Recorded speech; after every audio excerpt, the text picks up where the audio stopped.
Hello, my name is Pamela Ballard and I'm Executive Director for United Way, and it's my pleasure to have Carmen Ball with me today, Executive Director for Hedges Regional Speech and Hearing. But today you're going to serve as the spokesperson for the Gaslight Theater, which is also directly impacting the work at United Way this week. I just love it how synergy works and you have all these organizations that work together. I do too. The collaboration in Enid has really impressed me ever since I came here. And so this is really, it's such a fun event, but it's really going to positively impact our work. And so if you want to talk a little bit about the production and when it starts. Oh, yes. Gaslight Theater, which is our local community theater, is handling and presenting Tuna Does Vegas. For those of you who know Tuna, Texas, and all the wonderful, bizarre, funny characters that inhabit that, this will just be them going to Las Vegas for a vacation. For those of you who aren't aware of Tuna, Texas, and all the unusual people that live there, we will all know or be related to at least one person in this show. When you see it, you will know somebody and you go, oh my God, that's Uncle Fred. Or it's just this tiny little small town of really unusual, bizarre people. And the fun part about it is this whole crowd of people is played by two actors. And they get everything from the two waitresses at the local diner to the high school coach, to the leader of the Smut Snatchers Society, who's very good about cranking down and banning books and doing all that type of thing, to this one poor couple who just want to go to Vegas to renew their wedding vows. And one of the things I love about this, if you've seen the play before somewhere, don't think, oh, I've seen that before, I shouldn't go, because I've seen it a couple of times before, and I mean, it's completely different, and you want to see it. And like you were saying, I mean, if you're honest, you're going to see yourself in this play too. Okay, I wasn't going to go quite that far, Pam, but we'll let you do that, yeah. But the authors of this play have they wrote Greater Tuna, they wrote Tuna Christmas, Red, White, and Tuna, and Tuna Does Vegas is their last collaboration that they wrote. And I know Joe Sears is from Bartlesville, and I don't know about the other two. The other two, I think, are from Texas. Okay. And they have their own little theater and publishing company in Texas, and they took this one dorky little play that's hysterically funny and made a whole little empire out of it, and they don't have to work for a living anymore. They can inhabit Tuna, Texas. Well, I'm so excited about tomorrow's performance. I know there are tickets still available, and I need to go pick up some right after we finish here at the office. So if you want to give some box office hours when people can go. Gaslight Box Office is open 2 to 5, Tuesday through Fridays, and you can also go online at gaslighttheater.org and buy tickets online. You can call into the box office. It's 234-2307. And you can buy your tickets for the United Way performance tomorrow night, or we'll have the regular 6 shows that Gaslight does starting on the 15th on Friday. And we do 2 weekends of shows at Gaslight. This week it will be Friday and Saturday and a Sunday matinee. And then next week it'll be a Thursday, Friday, and Saturday evening shows. And there are so many volunteers that work to make this possible, which is something else that as a director of United Way, I so appreciate, because, it's just, it's not just the proceeds that we'll be receiving from this, but I just want to say thank you to you and the rest of the volunteers who put in so many hours to putting on the production that are making this possible. I mean, thank you. Oh, there are many people aside.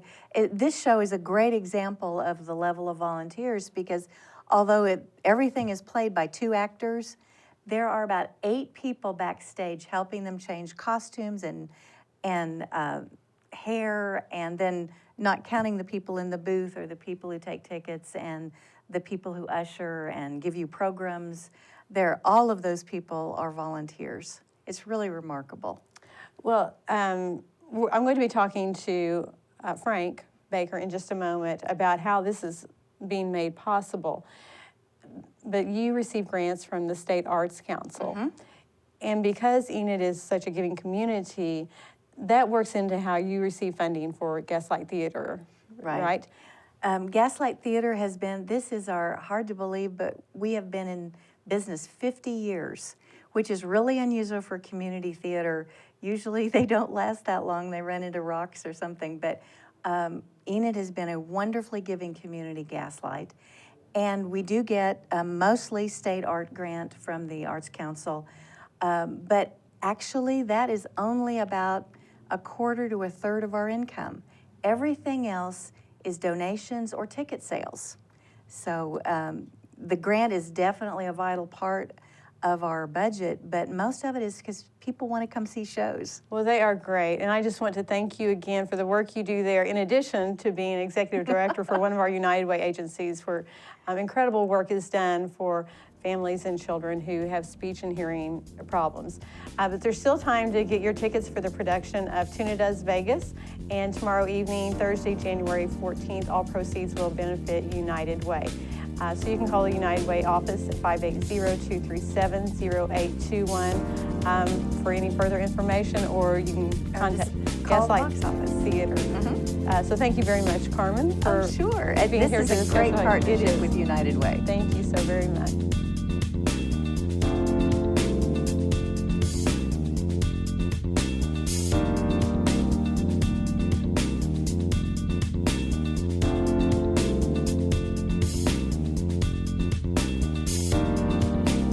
Welcome back to Community Talk, and joining me now is Frank Baker. Frank is with Eagle News and Marketing, and Frank, you play an instrumental part in sponsoring Tuna Does Vegas, with the proceeds going to benefiting United Way. And I just can't express our gratitude enough for doing this. I know since I've been here, this would be my 4th January It's with been that United long? Way. Oh, Yes, man. I'm so excited. Well done while Thank you've been you. here. And I know in the past we've had some weather issues whenever it came time for production. This year, tomorrow night, it's going to be beautiful. And so we're expecting a large turnout. So we've already talked to Carmen Ball, your lovely wife, about the production and what it is. But now I just want to talk about the corporate partnership and how you do this and why you do this for United Way. Well, it's one of those things that I truly think it's a very wonderful idea, and since it is such a wonderful idea, darn it, I wish I could take credit for it. But I believe it was Lynn Binkendorf, Carmen's sitting off camera, but Lynn Binkendorf first came up with this idea for the Enid News and Eagle to basically take care of the producer's fee, so then we would have the option for our performance to give the proceeds to the United Way. And the News and Eagle negotiates an arrangement with the Gaslight Theater for this. And then that way, every dollar spent at that performance, the United Way performance for Tuna, goes to you guys at the United Way. And we've been doing this now for, gosh, probably, I know before Pam arrived, maybe 6 or 7 years now. And we kind of take a look at the season and try to think what would be fun, what would be a big draw. Because the main thing, we'd like to get as many folks through the door to in turn be able to hand you guys a bigger check. And working with the Gaslight, we're really tickled to be able to set this up. And the Gaslight's always bent over backwards to work with us on scheduling. So big kudo to them.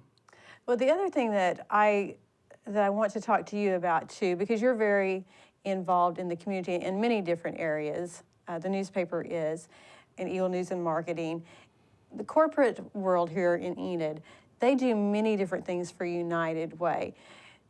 And so another example of this, visiting our agencies. One of the things that has really kept me involved with United Way, this will be my 25th year being involved with United Way in 5 different communities, is how the local communities make the decisions on how we spend our money. We don't have anyone outside of our communities who tell us how we have to do this. And talk a little bit about the involvement with your employees and how they kind of took a leadership role this year. Well, Lynn Binkendorf, who I mentioned earlier, who's on your board currently, and she has worked with a lot of those visitation committees. I mean, she's been involved with United Way ever since I've been working with her, which is now some 11 years. And she came up with a wonderful idea this year for people at Enid News and Eagle and E-Town to go out and have the option to visit some of the agencies. And I was sharing with Pam the story, and he's a lovely guy. He makes me laugh daily. But he's a gentleman who tends to be a little on the cynical side of things. And so we got him to come out to RSVP delivering foodstuffs for Meadows Point Apartments, and he actually helped get the food out. And he came back just raving about it in such a positive, exciting manner. So I think it was a grand idea, and we took folks to a couple of other locations. I think when they get in the trenches, it's great to have, see the video, or it's great to have one of your agency heads come to their place of work and talk to them. But boy, if you can get somebody out there in the trenches to actually see the work taking place and those really beneficial things being done by United Way agencies, it's pretty powerful. It is. And that's how I first became involved with United Way, was delivering packets to people. I had, at the time, and this is funny because we're doing Tuna Does Vegas, I was actually executive director for a local arts organization for 5 years in my hometown. We're very involved with community theater, did theater workshops in elementary schools.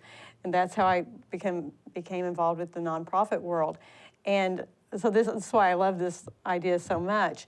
But delivering packets and become involved in the allocation committee and really seeing just how diligent the community was in spending those United Way dollars. And you do become a believer in that. And so, again, just so many thanks to not only Enid News and Daily Eagle, Eagle Marketing, E-Town, when you publish E-Town, and for all the nonprofit organizations, when you publicize their events, that really brings awareness to people what we do and how we do it, why we do it, because there's great need in our community, but people are so generous. And, for all of us, I just want to say thank you for doing that. But, if I start, saying thank you to everyone, OG&E, ONG, Advanced PR, Bunch of them.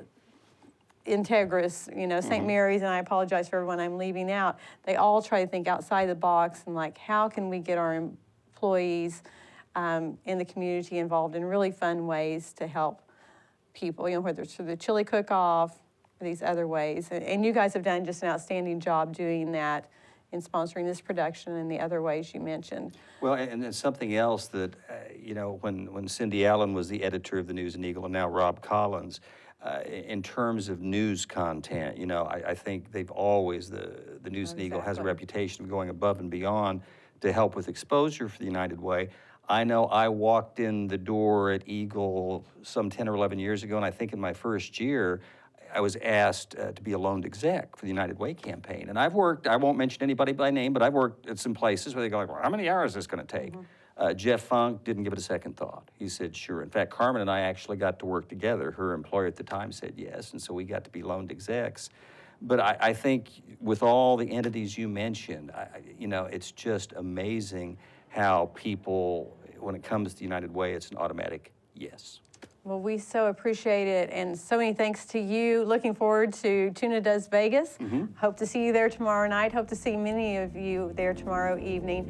And thank you for joining us on this segment of Community Talk. Again, if you have any questions, any needs, or comments, please contact us at the United Way office, 580-237-0821. And thank you for all you do for United Way.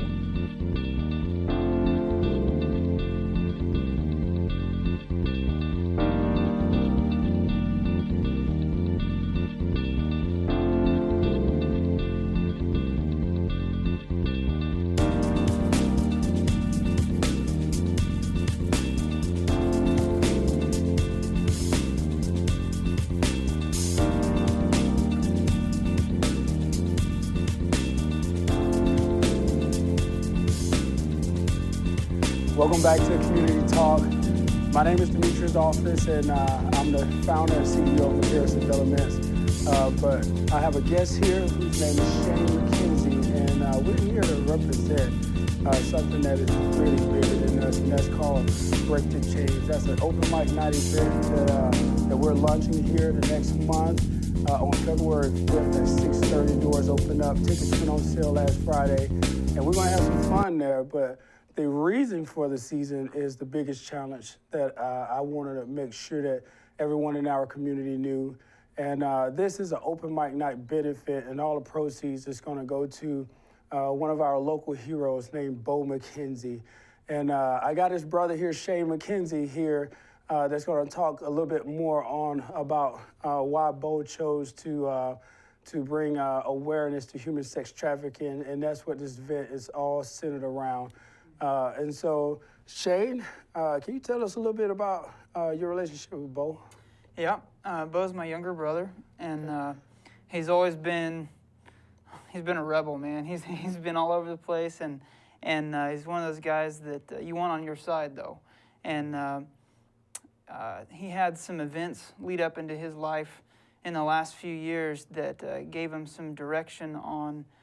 He's always wanted to kind of be a protector. Talked about going to the military and some different things, and found an organization called Destiny Rescue. Awesome. And just lit a fire in him, a passion I've never seen in Bo. I mean, he's always been a really passionate individual, always a go-getter. Mm-hmm. But when he got a hold of this organization that goes out, and they've got offices and safe houses all over the world, and they had just opened one in the Philippines with the goal that they're going to go in, and they've got these houses that they're safe houses. They bring in counselors and host parents, and it's just a very safe, nurturing place where these young ladies, often underage girls, will be rescued out of brothels, out of bars, out of situations where they're being trafficked for sex trafficking. And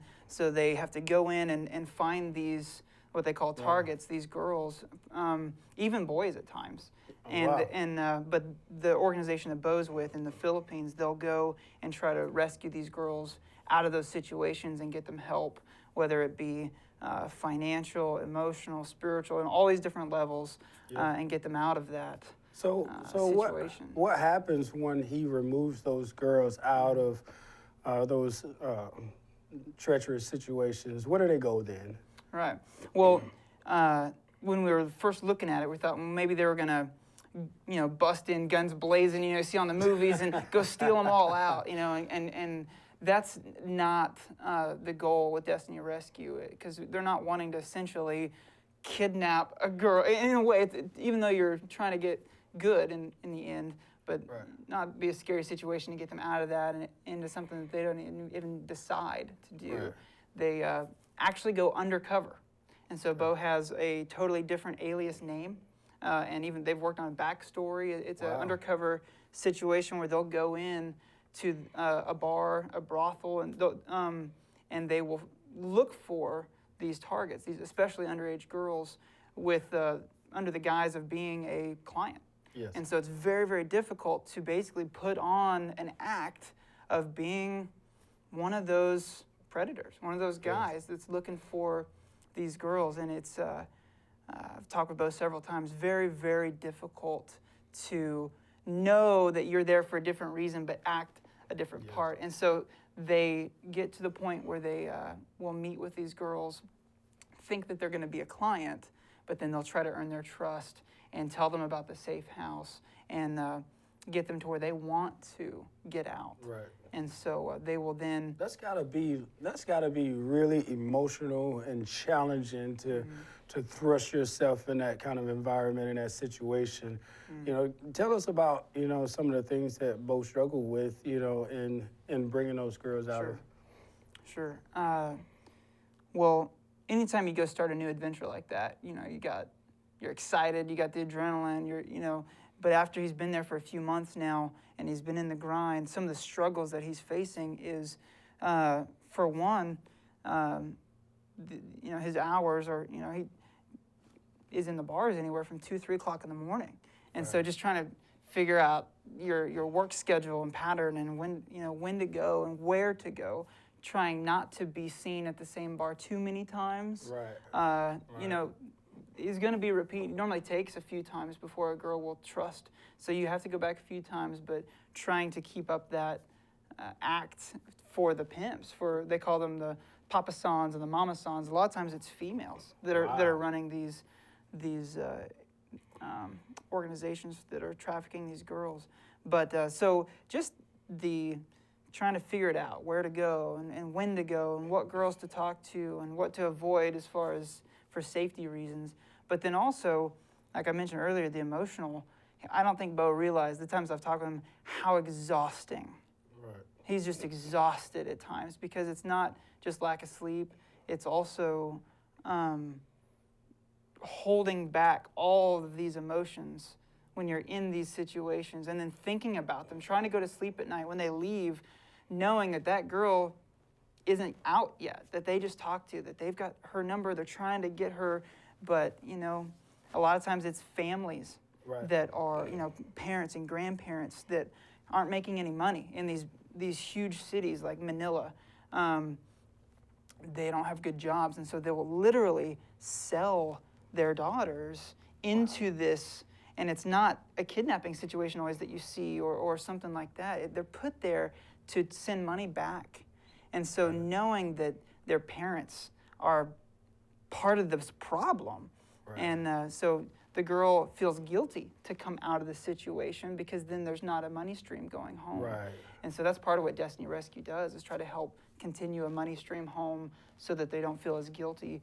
And so there's a lot of funding issues, a lot with money of being able to keep all of these operations going.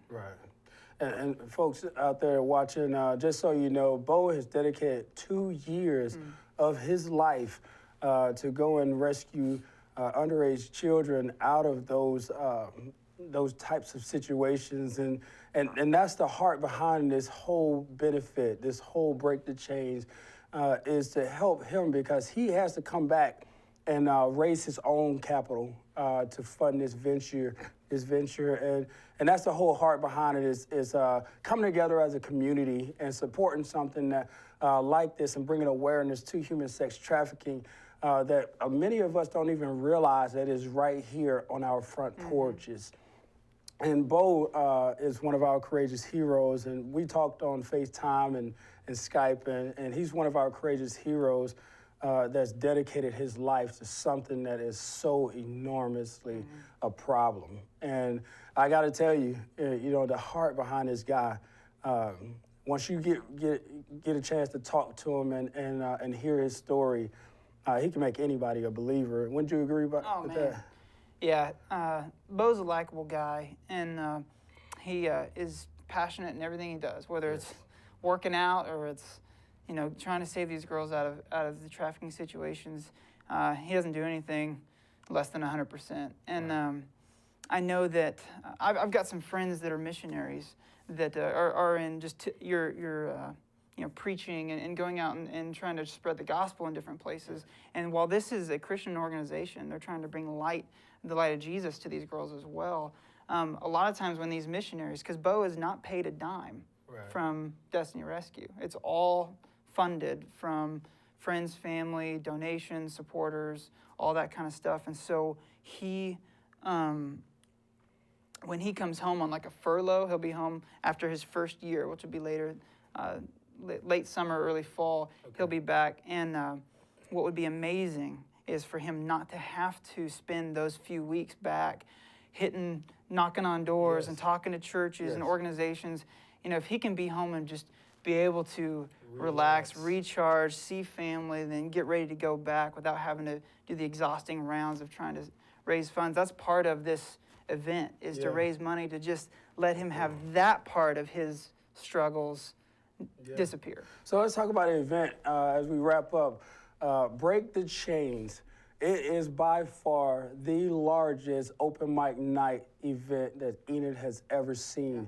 One of some of the big headliners is Kyle Dillingham. He has heard the story, fell in love with the story, and said, "I'm all in." And he's gonna be our headliner for that event that night. To date, we have about 20 performers, and it's gonna be a night to remember. It's gonna be packed full of fun and excitement, and you do not wanna miss. Tickets went on sale at the event center last Friday at $15. Guys, $15 is nothing to come and have some fun for a good cause. So tickets went on sale at $15. You can purchase it on it. If you go to enideventcenter.com, you can find that ticket to purchase online for just $15. We are asking for your support and the community to come together for an event that is going to be absolutely off the wall. It is February 5th, so we are so looking forward to having you there, being a part of something that's astronomical. Any closing words, Shane? I mean, if I were to go to the event, for one of three reasons. They're all good. It would be either to go have a great time. I mean, it's Yes. going to be a blast. We're doing, Yes. all kinds of different. In fact, my wife and I are going to be doing. We're going to get to sing a song and do some stuff. It's going to be a really good time. Yes. So for that, to be able to put some money in Bo's fund to be able to do that, and then ultimately, and those two things are awesome. They're great, but ultimately, to be able to go and send money to be able to help these girls get out of a lifestyle that they can't get out of. Yes. To be able to help the helpless and be, a light for these broken Yes. girls. So again, your contribution goes directly to getting those girls out of human sex trafficking, and that's what this is all about. So again, my name is Demetrius Office, and this is Shane McKenzie. And we want to thank you for tuning in to Community Talk, and we hope that you have a lovely and blessed, prosperous year in 2016. But join us for the fun to come. Thank you so much.